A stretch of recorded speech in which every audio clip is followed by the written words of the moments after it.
was two characters on Voyager I didn't like, and looking at them now, I like them differently. Gosh, I'll tell the story in 60 seconds. Back in 2008, I was laid off from my job of 10 years, and this is at the height of the economic downturn. I work in IT, and I ran into a problem where basically I was bumping into all the younger people who were taking less money than me, and the older people with more experience who were coming down to my level.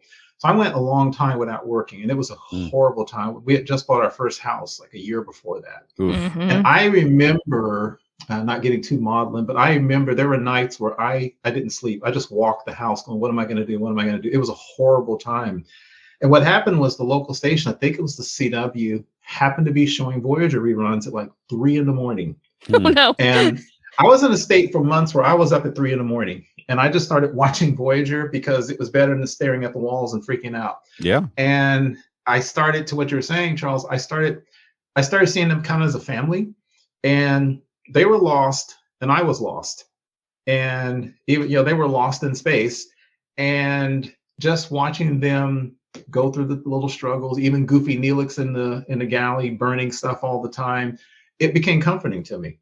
And it was just, even though again they're dealing with aliens and stuff, just watching them deal with these things, I started liking it. And then, like you, I didn't like Voyager much when it first premiered. It was just an okay series. So I watched maybe 65% of Voyager on first run, which for me is an amazingly low number.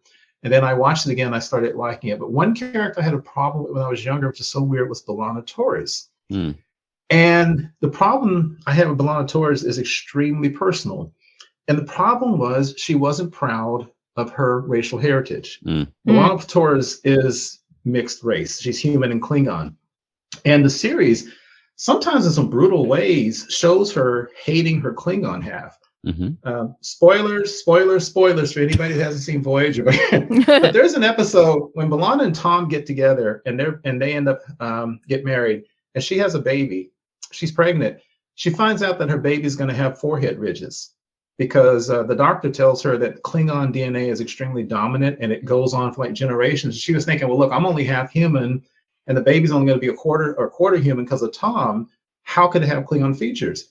And the doctor says, well, certain Klingon features are very dominant. Right. And she literally reprograms the doctor to try to genetically change her baby so her baby doesn't look like a Klingon. Yep. And me, frankly, being a Black person growing up in America, when I was younger, especially, I had the hardest time relating to people like that. Like people who are like, there's a thing in the Black community. There's a movie out called Passing, you may have heard of.